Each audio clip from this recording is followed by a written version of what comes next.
And as I bring up our next speaker, I will be forever grateful to her for bringing me into this special, special organization. She is in charge of the vision for this great company. It is not only for every woman to feel beautiful, but to know their worth and to feel smart. And that is the vision that she has for the women of the world. She is spectacular in every way. Please help me welcome one last time, Melanie Huscroft.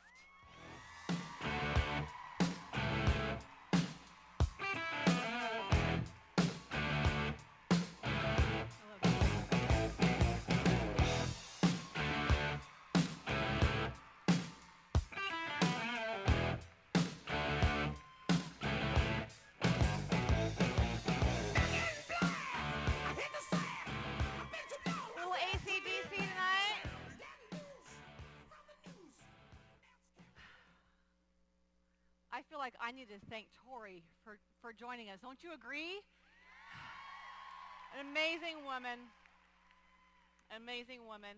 And I have to take this moment also to thank our entire events team. Shannon and her team. What an incredible event this has been.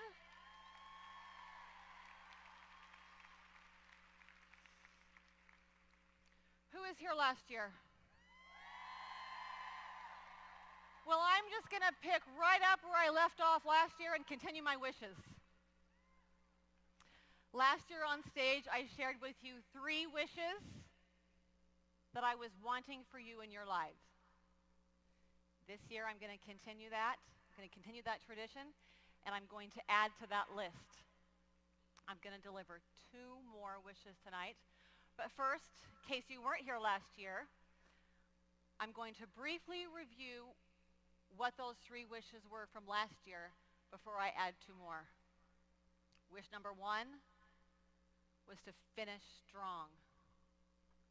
I wished for you to finish strong in everything that you start, and for you to realize that everyone's start, middle, and finish to their race is different. I loved Yvonne's message yesterday that she acknowledged this same concept in her keynote. And also for you to look for opportunities to encourage others along in their race. I shared an analogy where I did a half marathon. I struggled immensely, and how my dad's encouraging words along the race helped me stay the course and finish strong. Wish number 2 was to find yourself a Sherilyn.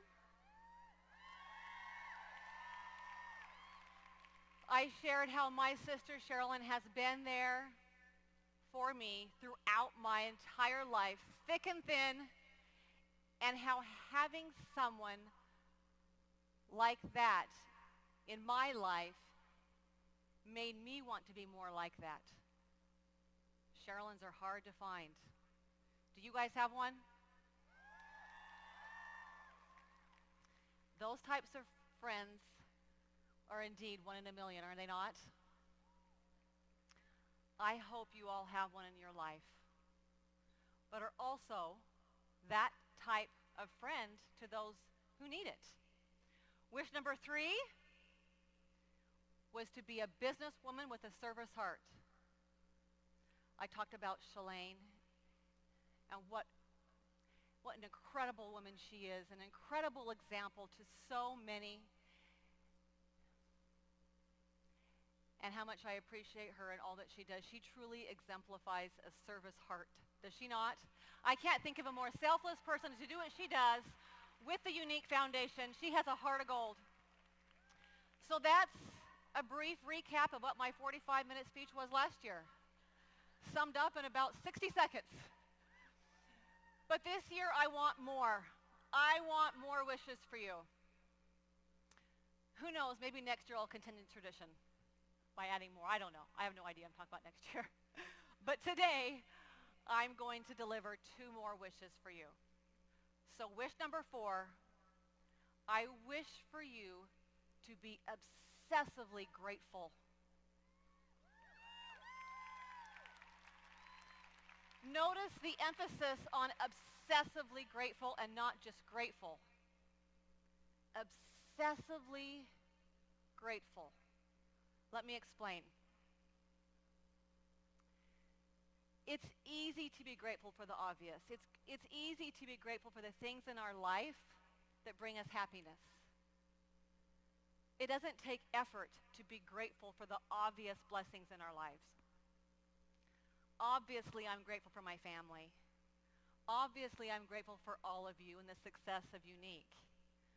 Obviously, I'm grateful for my good health. It's easy to be grateful for those things. That's not the kind of obsessive gratitude that I'm talking about. That'd be too easy. I'm talking about being obsessively grateful for everything, the good and the bad. Specifically, our trials and obstacles in our lives that put us through a refiner's fire. That takes effort, perspective, and a strong desire to be obsessively grateful about everything and to find purpose and happiness through those trials. Are you grateful for your trials? Are you grateful for all the things in your life that have been hard, super hard? Are you grateful for the things that have caused anguish, desperation, or pain? Now you may be thinking, why would she be wishing this for me? Why is she wishing for me to be grateful for those painful times in my life? Those are the things I try to forget. Those are the things I try to cover up. And I certainly don't want to be obsessively grateful for them, right? Is that what you're thinking? It is not easy, and it takes an incredible desire to want to try to find the nuggets of goodness amongst misery and adversity. And it can be very, very difficult. Some people just aren't and won't be capable of doing it. That's why it's a wish. You have to be obsessive about wanting to do it. And this is why I wish for you to be able to be obsessively grateful even for your trials. I have been fairly candid and open about this sexual abuse that happened to me when I was a child. It has been difficult to talk about. It still is to some degree. I kept that secret for a lot of years, and it wasn't until the age of 18 that I was able to divulge and openly talk about it. I grew up hating that this happened to me. It was a horrible, ugly thing in my life. It was embarrassing. It was humiliating to even talk about. But without hesitation, right now in my life, I can honestly say I am obsessively grateful for that trial in my life. I'm not saying that I'm grateful for the ugly actions that took place. That is not what I'm saying here. But what I am saying is that through this incredibly difficult trial, I have been able to help others. I have been able to share my story to give others courage and hope. I have been able to stand and say, I am not a victim, but a survivor. And I have been able to experience a level of empathy and understanding that I would not have been able to experience otherwise. And I have been able to experience the beautiful and incredible gift of forgiveness. To experience that level of forgiveness has been a huge blessing in my life. It was a gift to those who offended me, but it was even a greater gift to me. My gratitude for these lessons have been a huge blessing in my life. I am stronger. I am a more confident person because of it. And these are the nuggets of goodness that I am obsessively grateful for. I wouldn't give up those for anything. And every single one of us in this room have trials that just suck. Trials that bring us misery, anguish, sadness, and pain. I am sorry for the hardship and discomfort that you have.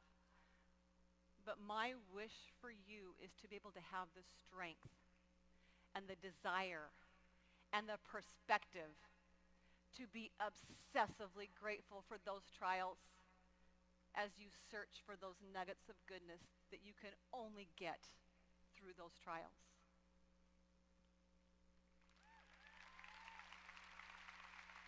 Sometimes you're really going to have to dig for those nuggets, but they're there, I promise.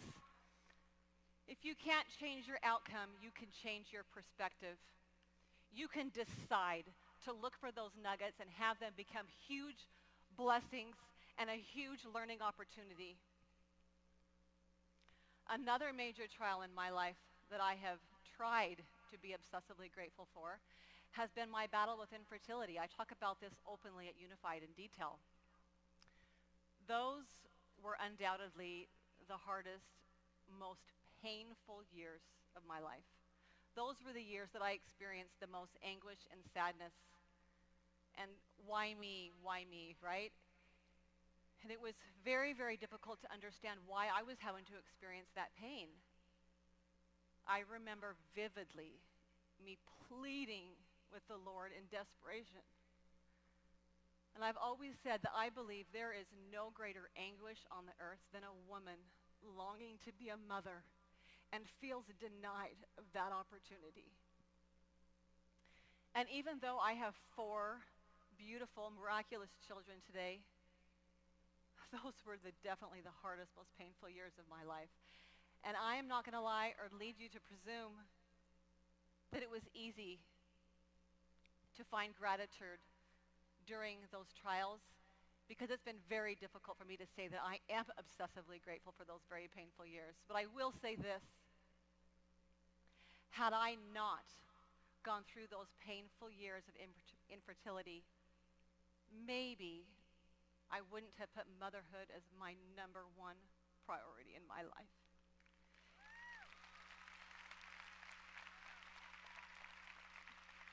And maybe, just maybe, I wouldn't have experienced the precious bonding between my husband and I during those difficult years in our marriage. Maybe my marriage is stronger because of it. I truly believe those maybes to be a reality. And for that, I am obsessively grateful.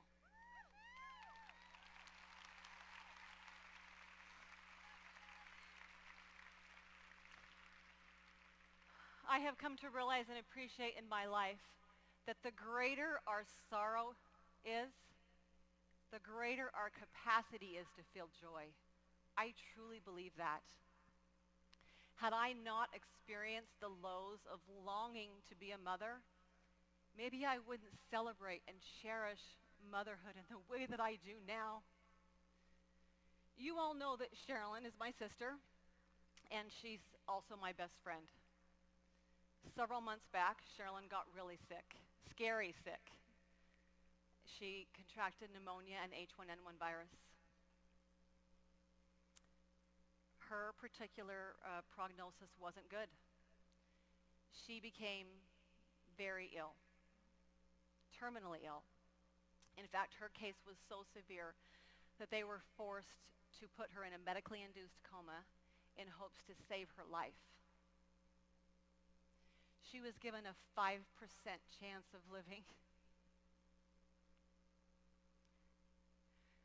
3 or 4 other patients came in the same time that Sherilyn did, all with the same illness, who were very ill, but none of them having it as severe as Sherilyn did. One by one, all of those other patients died. And as a family, we were scared and we were desperate. So much so that we turned to you, our Younique family, and we solicited your prayers on behalf of Sherilyn. I want to talk about that Sherilyn Strong campaign and what it meant to our family and to me personally and also what it did for thousands of others as well.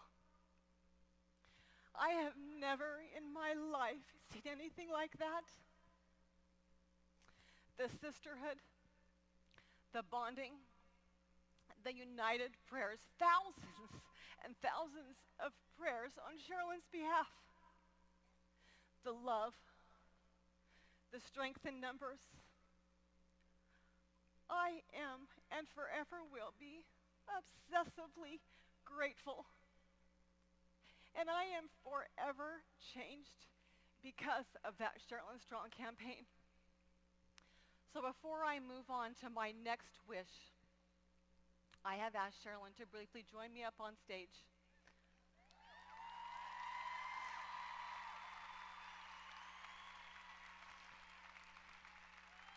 I want her to be able to give the opportunity to share her thoughts and gratitude with you as well.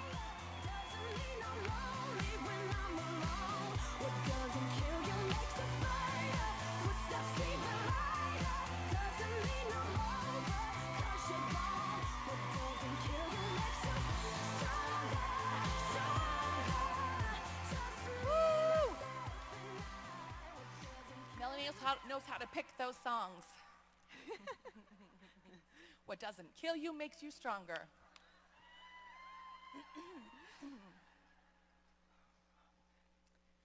I can't speak about my illness. My family had to experience all of that. I was off in La La Land and was unaware how sick I was and unaware that the doctors didn't think I was going to survive. What I can speak on is how that experience has changed me and how different I am today because of it. When I awoke from my coma, I was not yet aware of my surroundings. I wasn't aware how long I'd been out, not aware how close I was to death, and certainly not aware of the worry that I had caused others. But I felt different. My mind was foggy and confused, but yet I had perfect clarity. Let me explain. It was like my life had just begun. I would describe it as if my life was a Rubik's Cube. And when I fell ill, it was as distorted and mixed up as you could possibly do to a Rubik's Cube. But when I awoke, my life was a perfectly put together Rubik's Cube. I had all the colors lined up. My priorities had been reshuffled. I felt different. My recovery was not an accident. It was a very deliberate miracle.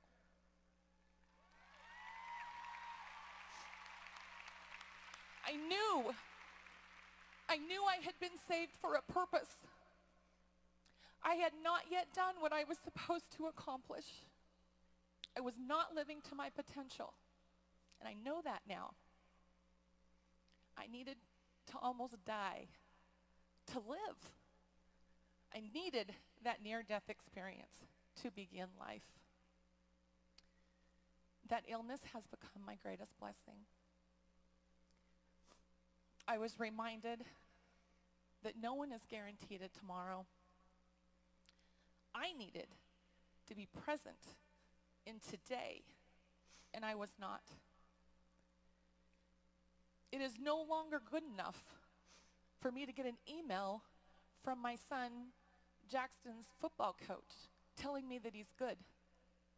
I want to already know that because I'm at every single game. It's no longer good enough to be 3 months into a school year from my first parent-teacher conference and to tell me he's good at math or struggling at reading. I want to be one doing homework with him every day. And it's no longer good enough to just pay for his piano lessons. I want to be sitting next to him while he practices so that I can correct him along the way and be an active participant in his progress. Yep. Before my illness, my life was measured in years. In 2014, I did this. In 2015, it was this. The weeks and the months just all mushed together. Now, I want my life measured in days. I want each day to be special. I want each day to have a purpose. And I want to be present in today.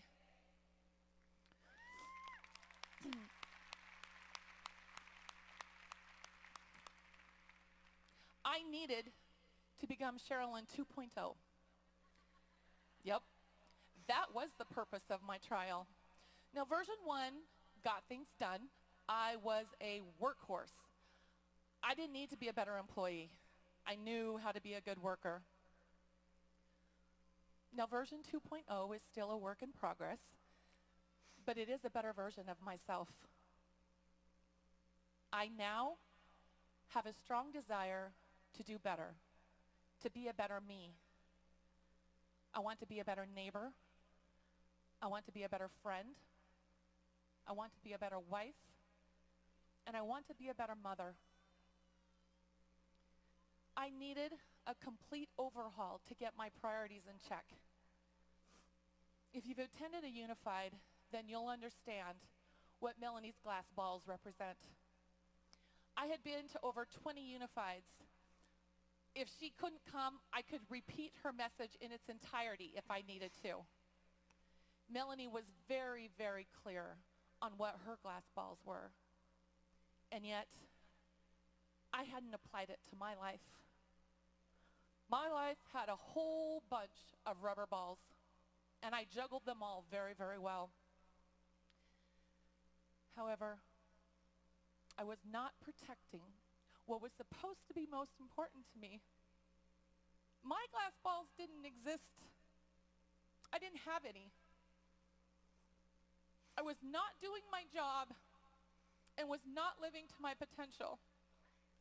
That was the purpose of my illness. I needed that time.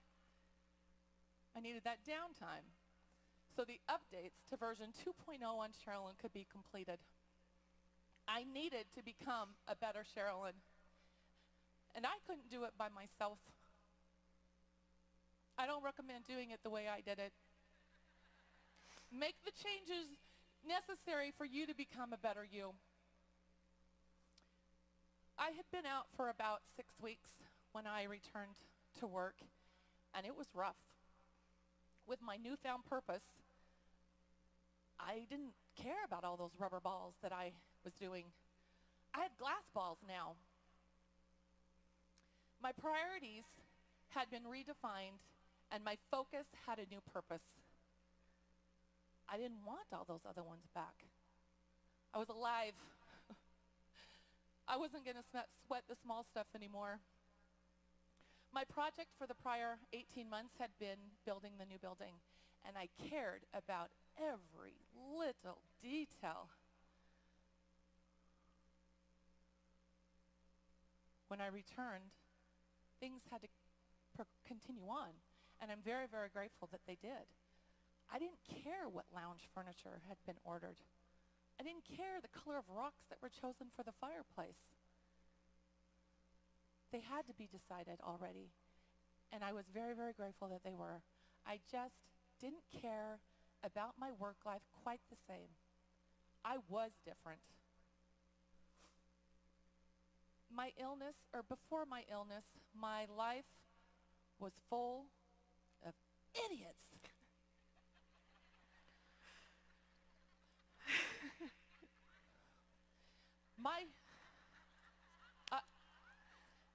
Let's just be real, right? So my son spoke pretty early as a child, and his first word was no. His second word, though I was excited he said it, I was a little sad, it wasn't mama, it was dada. word wasn't mama either. It was idiot. Said with that attitude. Oops. As parents, you know what that means. I must have said it a few times, I guess, when I was driving. I was surrounded by idiots, and my life didn't need people. I had zero tolerance for them, and I had even less patience. It was very much, I'll let you know if I need you, but until then, get out of my way kind of life. I'm happy to say I'm much calmer now.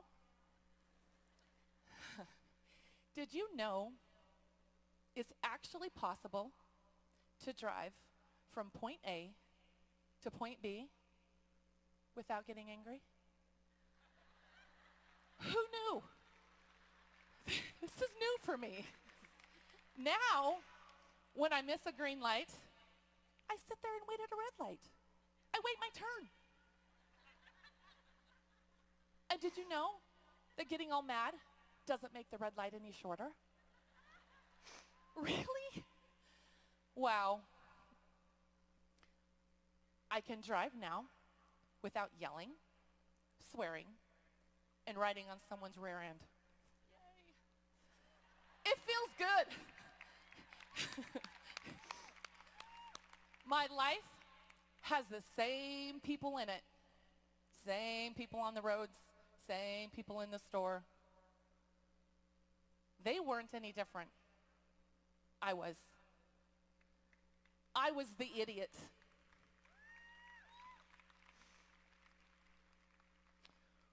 When I returned to work, I was told numerous times how good I looked. I was even told once that I had the pregnancy glow. Is that a compliment? I took it as one. I'm not sure if they expected me to show up all sickly looking in my hospital gown, or if I used to be ugly. My outer self was the same. I wore the same clothes, I wore the same makeup, I did my hair the same. What they were noticing?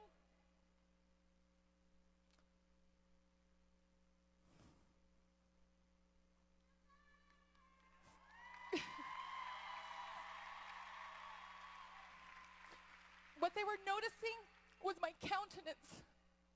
I had changed. But the changes were on the inside. That is what they were noticing. I was different.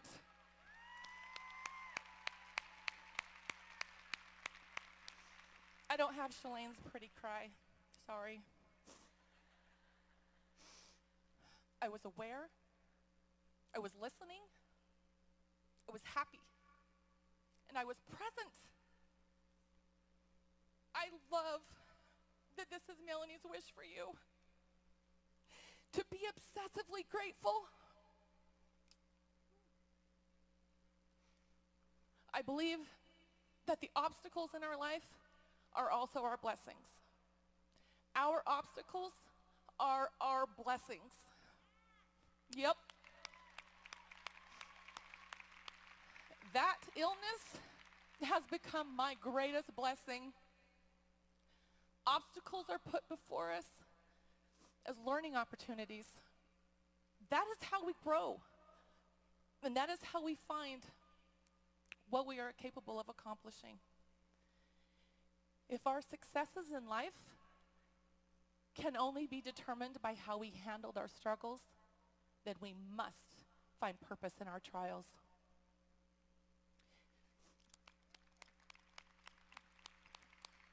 Challenges are how we become a better version of ourselves.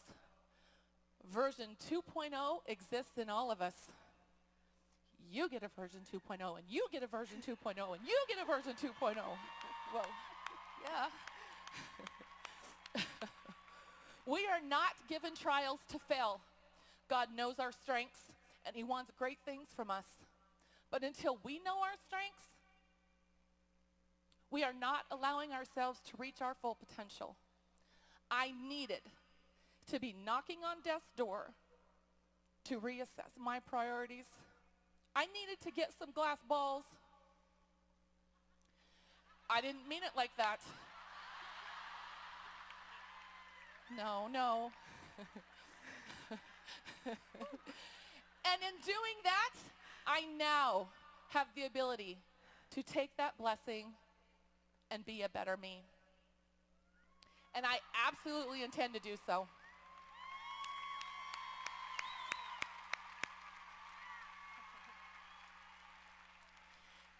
Second chances are pointless if we don't learn from the mistakes the first time. I was given a second chance at life, and I am not going to waste that miracle. I have an incredible sense of gratitude. I am grateful that God believed in me and for not giving up on me. And I am grateful to each of you, obsessively grateful. I'm grateful for your prayers and for your love and for the faith you have in each other. I don't think anyone will be able to truly understand what the Y Sisterhood is really about, what it is capable of, until you get to experience the gift that I received from you.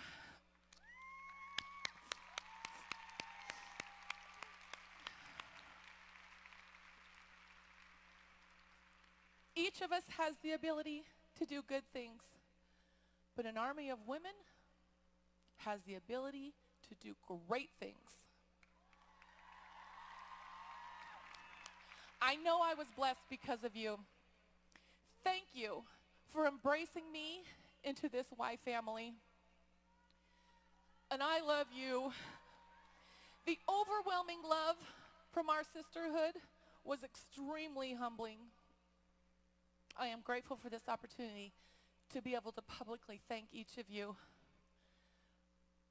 Both Melanie and Derek can deliver powerful messages and speak eloquently.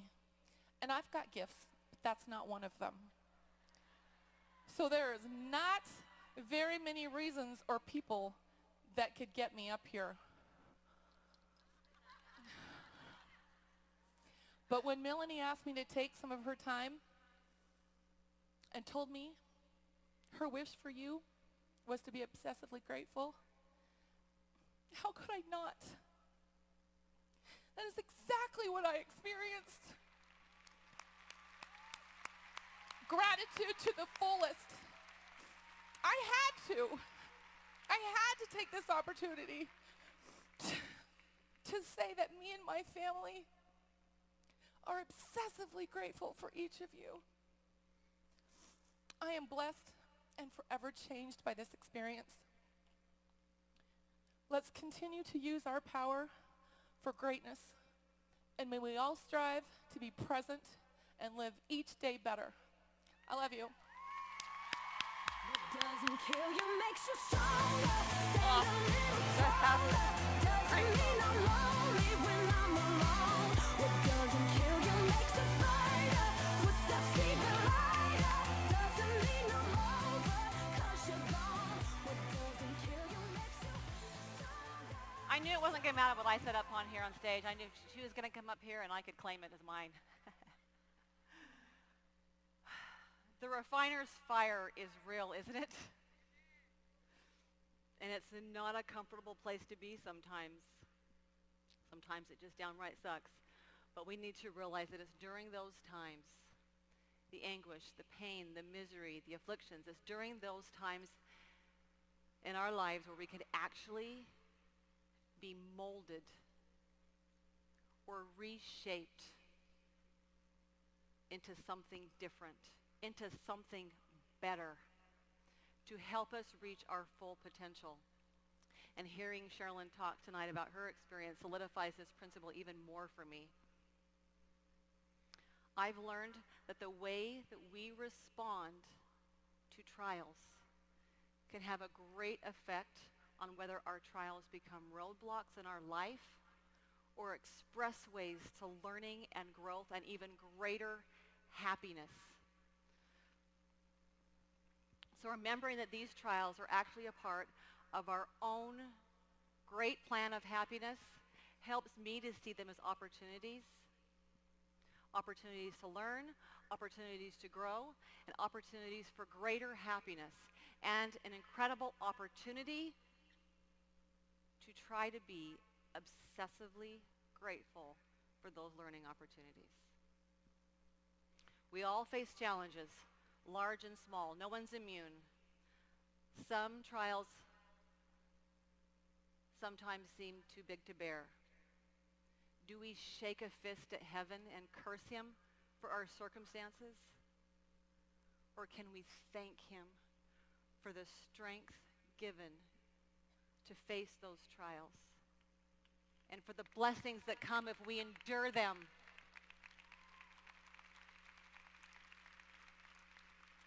I want you to know that I know that if we can spend our energy on trying to be obsessively grateful in our times of trial, our hearts are changed. We are strengthened, and we are blessed. And for that, I am obsessively grateful.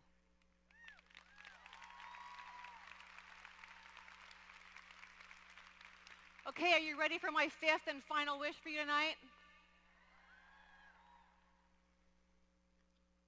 I wish that you will be able to experience poorness in wealth and richness in poverty. Hopefully, as I explain this wish further, you'll realize that this wish actually has little to do with your financial status at all. I grew up very poor, but yet I felt like I have experienced richness beyond measure. Let me share a little bit more about myself to illustrate this even further.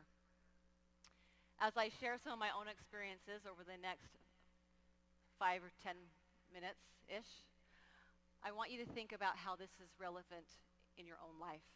I'm going to simply share a few experiences of my own, and I want you to apply this principle in your life. Our family has been pretty open with the fact that we had very little money growing up. We went without a lot of things, but none of that seemed to matter to me when I was little, until I got to be about 12 years old. I knew I was blessed with an awesome family and incredible parents. I definitely hit the jackpot there. I realized at the age of 12 that money certainly didn't bring happiness, but money did afford conveniences and luxuries that I wished I had. I call them conveniences. Some people may call them necessities. I wanted things like conditioner for my hair. I wanted new clothes, cute new clothes instead of holy hand-me-downs that didn't fit. I wanted regular minty toothpaste instead of baking soda. I wanted makeup, I wanted perfume, I wanted cute clothes. Pretty typical things that a 12-year-old girl would want. My two older siblings, Mark and Sherilyn, were able to afford those things for themselves because they had jobs. So in a very matter-of-fact perspective, I decided that if I wanted those things too, then I better get a job. So at the age of 12, I got my first real job. I convinced a local gym called Cheryl's Body Shaping in Meridian, Idaho, to hire me to work in the daycare every day after school. So here's a baby watching babies, but you know. I worked from 3 o'clock in the afternoon every day after school until 7 o'clock in the evening, which is when the gym daycare closed.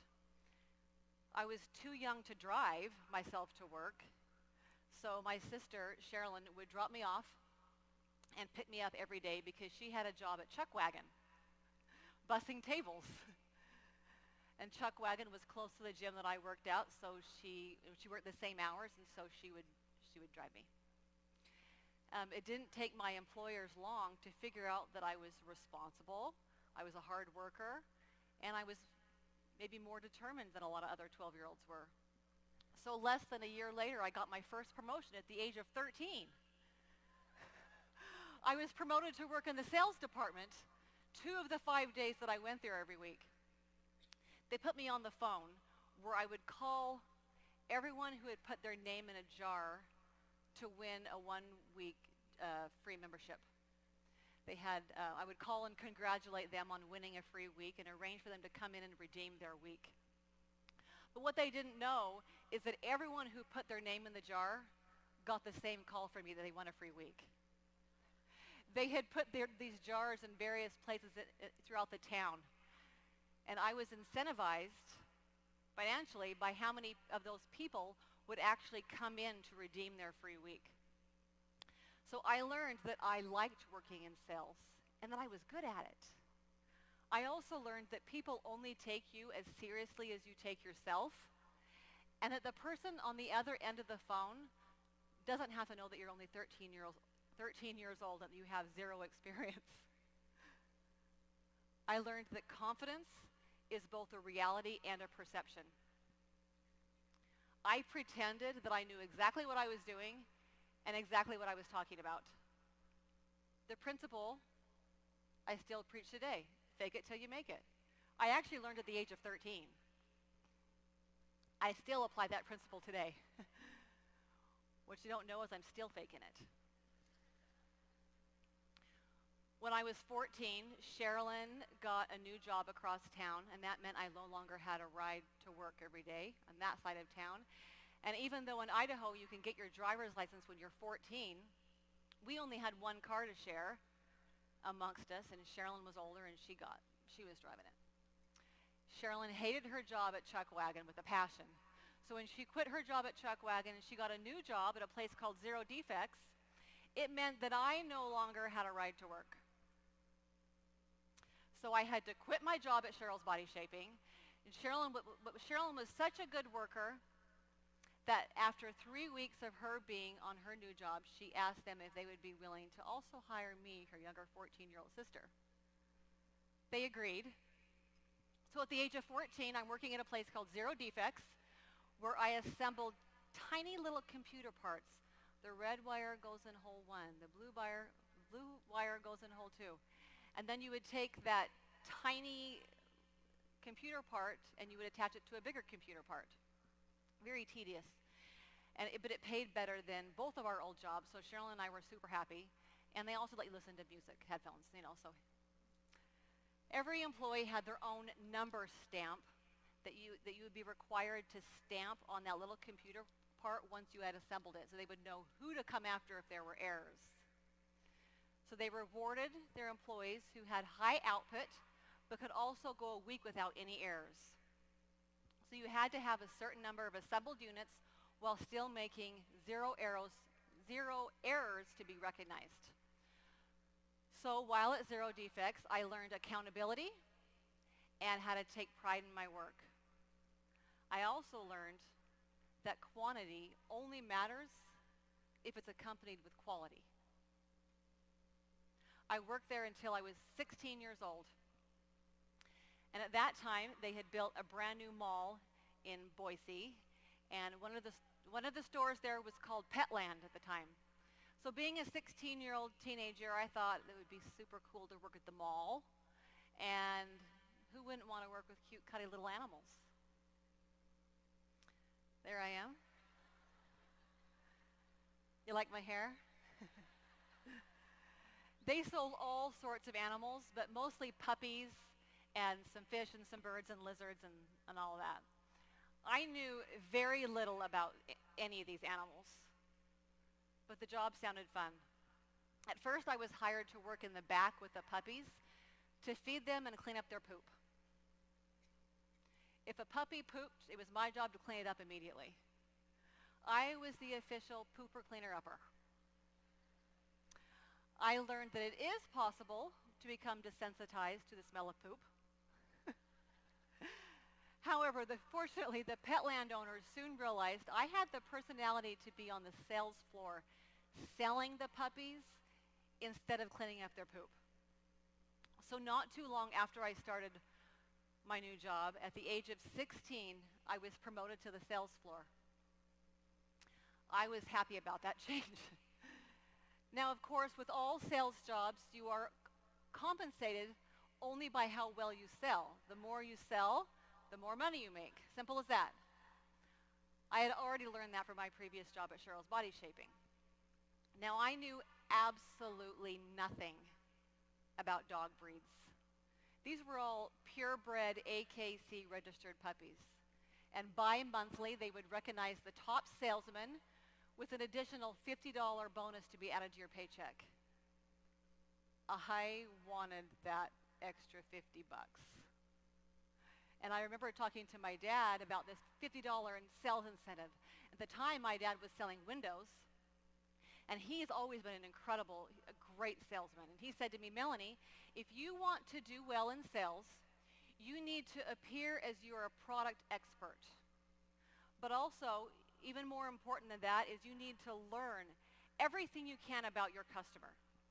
He said, if you can figure out how to fill a need in their life with the product that you're selling, then you can make the sale. So I took his advice to heart. Okay, so in this case, the product was a puppy. And there's hundreds of different potential dog breeds that would come through the store, each with the different facts that I need to become an expert on.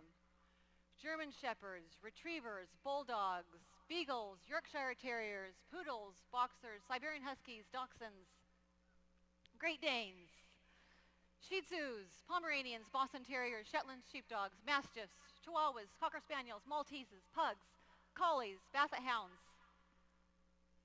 I started reading books and studying the charts that would come through with these puppies when they arrived.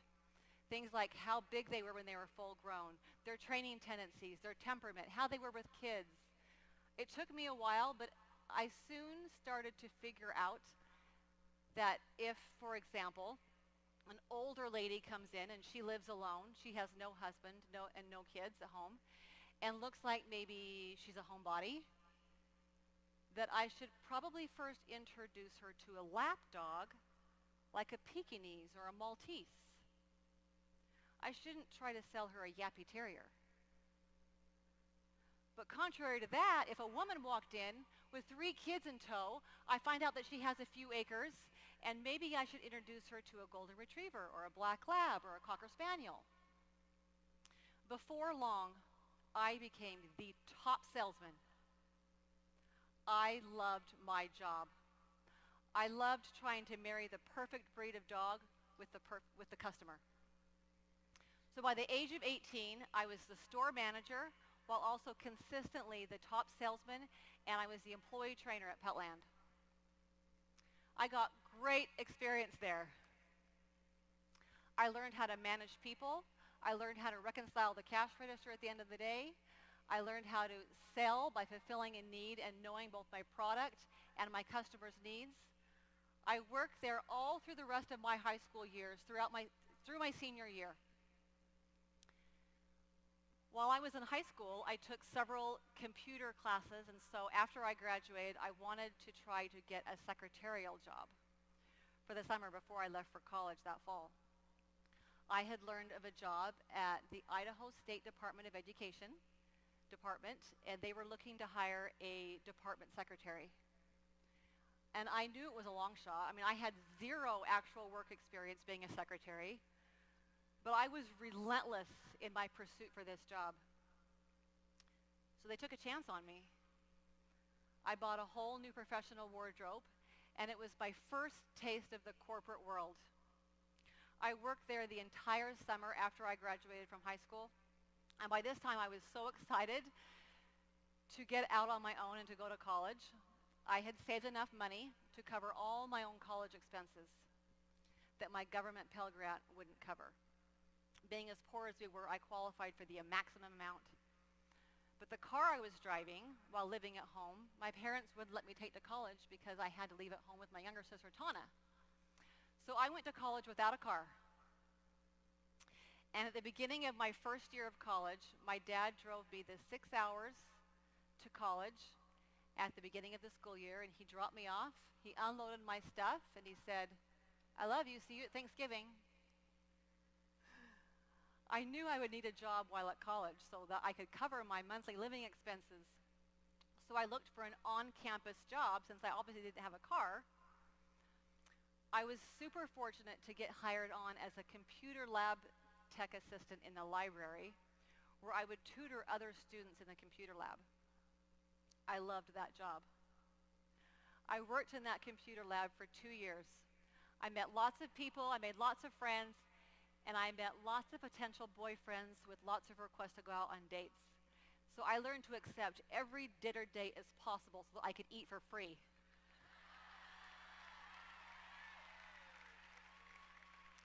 Well, one of those dinner requests was from a handsome man from Canada named Derek Huscroft, also known as Brown Derek. You all know White Derek. I fell in love hard, almost instantly.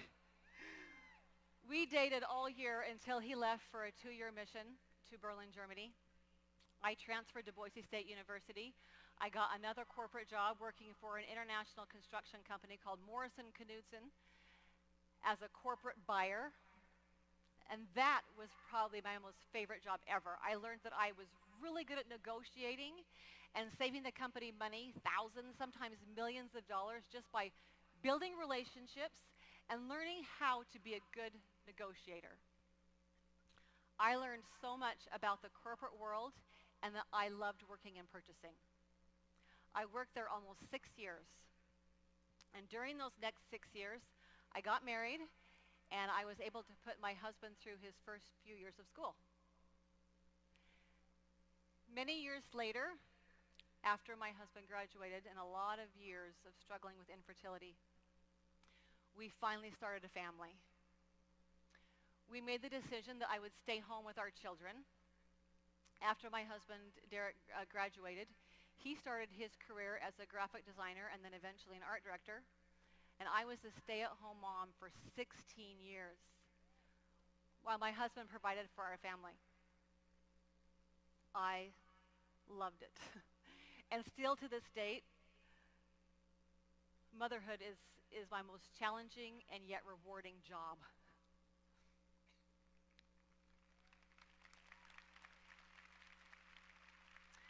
We moved around in our marriage from Idaho to Oregon, and then we ended up in Texas. By this time, we had 4 children, and my husband was a successful art director for an international nutritional and supplements company. I thought we'd probably live in Texas forever, or at least I hoped so at the time. I loved living there.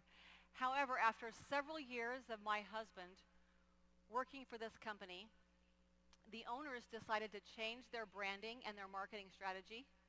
Instead of using fitness models and athletes to advertise their brand, they wanted to use more scantily dressed or half-naked women in sexual positions to sell their products. It was a complete rebrand, and my husband wasn't comfortable with this, and ultimately he lost his job because of it.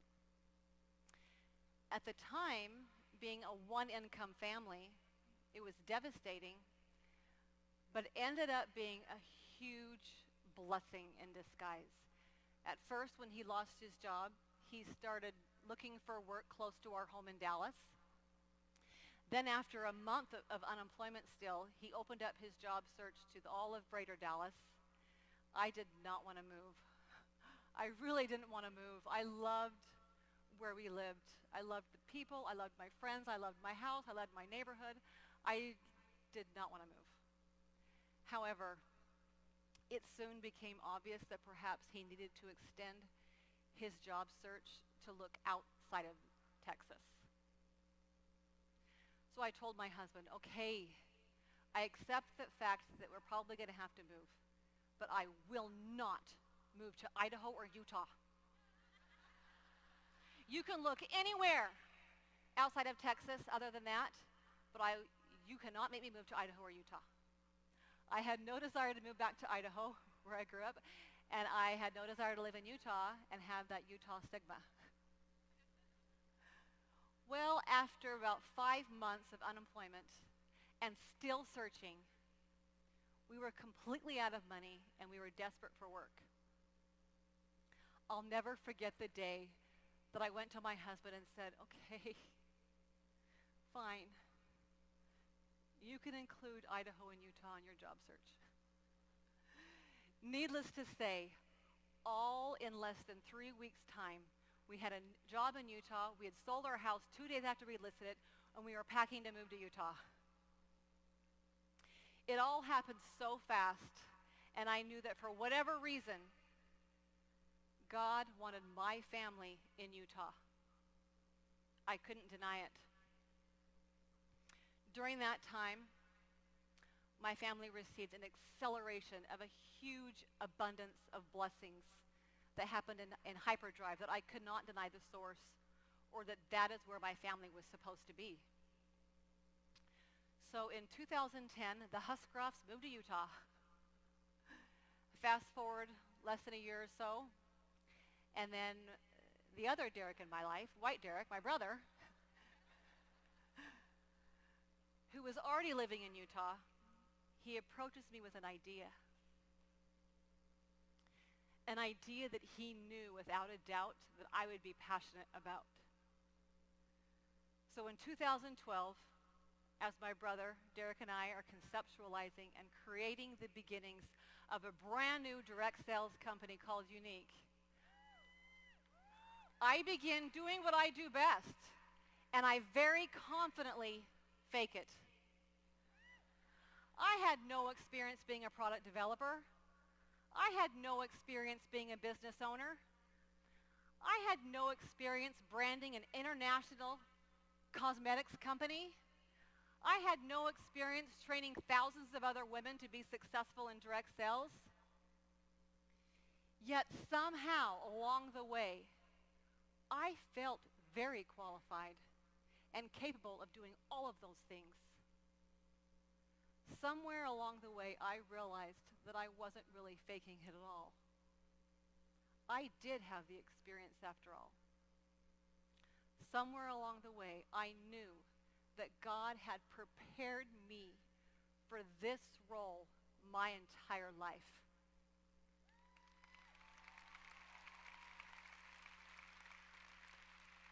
So with all the learning experiences that I gained starting at the age of 12, I became head of sales, head of marketing, head of product development, and co-owner and co-founder of a brand new startup direct sales company called Younique.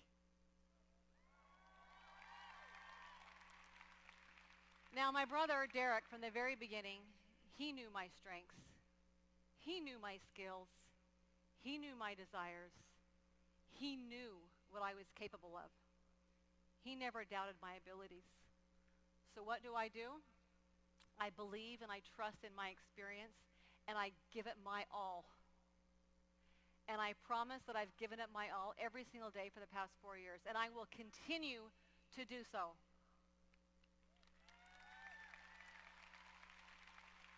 And because of this, and because of the prior 40 plus years of my life, I can honestly say that I truly have experienced richness beyond measure, poorness in wealth, and richness in poverty.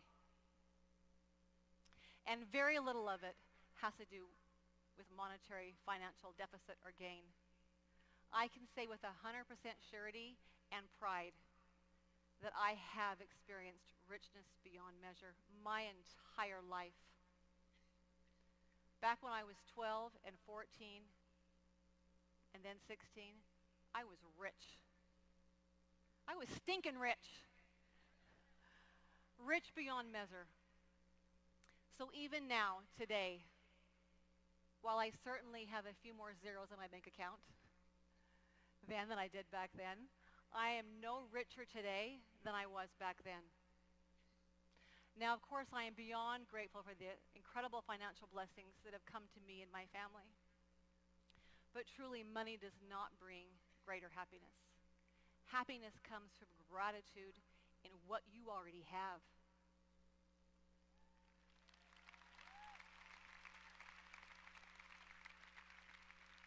Happiness comes from learning from those nuggets of goodness that I referred to earlier today. To be obsessively grateful, no matter your circumstances. That is what brings you riches beyond measure. I encourage you to reflect and ponder on your life. And you will also realize that because you have struggled, because your life has not been perfect, because you have had to fight for the things that you want the most in your life, because of all of this, I wish for you to have more moments of poorness in wealth and richness in poverty, so that you too can appreciate and realize that you have experienced riches beyond measure. And that is my wish for you.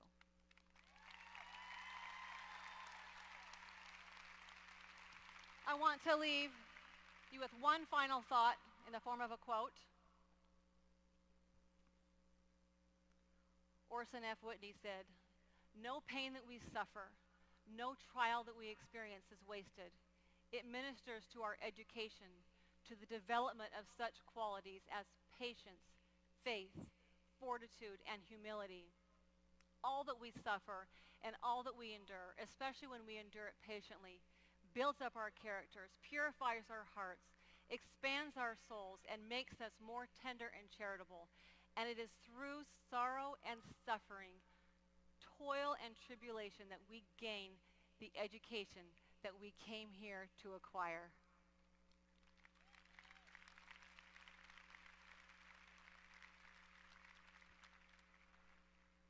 I want you guys to know how much I love you. And how grateful I am for all of you. I truly love you. Love you. You guys want me to bring my little brother out? I welcome to the stage my brother, my business partner, Derek Maxfield.